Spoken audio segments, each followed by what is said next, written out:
These 10 bad DC movies that shouldn't have been allowed to happen. One entry per franchise according to RottenTomatoes.com. Disagree with the list? Put your picks in the comments. Like, share and subscribe if you haven't already. Constantine wasn't a total disaster, but it was still bad that it got under 50% on Rotten Tomatoes.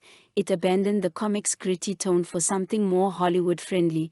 While Keanu brings a coolness factor, his performance lacks the emotional complexity and quirky sarcasm that defines John Constantine.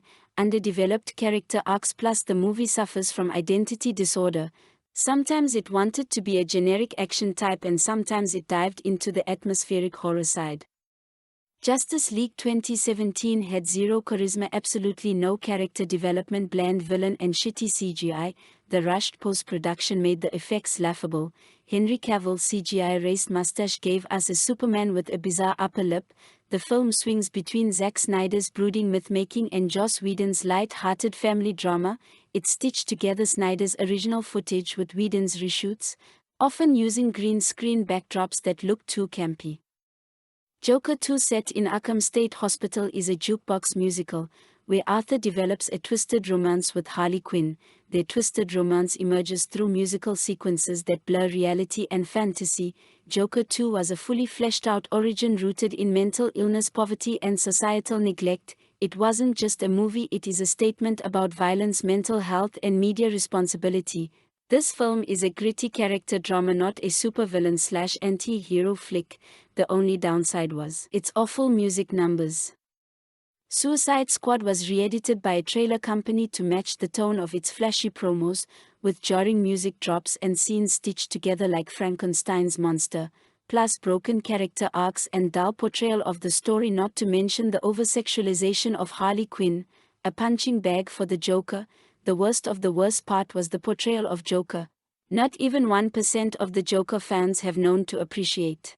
The Green Lantern had no clear vision from the start, chaotic scheduling, last-minute rewrites and shitty visual effects that grounded the film.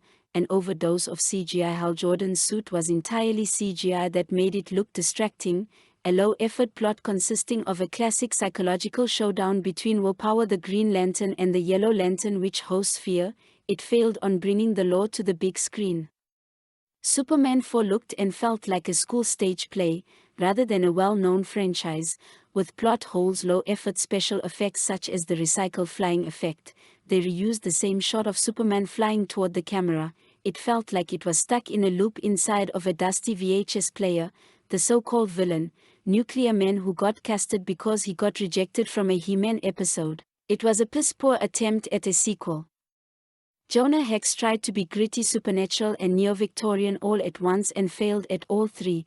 It was a train wreck. It was so rushed that it skipped plot build-up and character arcs. It was plagued by reshoots and studio interference. The movie marketed on the sex appeal of Megan Fox, who had zero character development as Lila and was meant to serve as pure eye candy. The short runtime didn't help the movie either. Batman and Robin 97 is more comparable with the 60s TV show than the moody gay era of Gotham envisioned by Joel Schumacher, with puns overload from Mr. Freeze. Every pun feels like it was written by a dad trying to be intentionally funny. The miscast George Clooney as Batman with no self-loathing and no menacing presence, and zero build-up of characters like Batgirl and over-sexualization of her and Poison Ivy. It was a checklist of how not to write, direct or edit a blockbuster.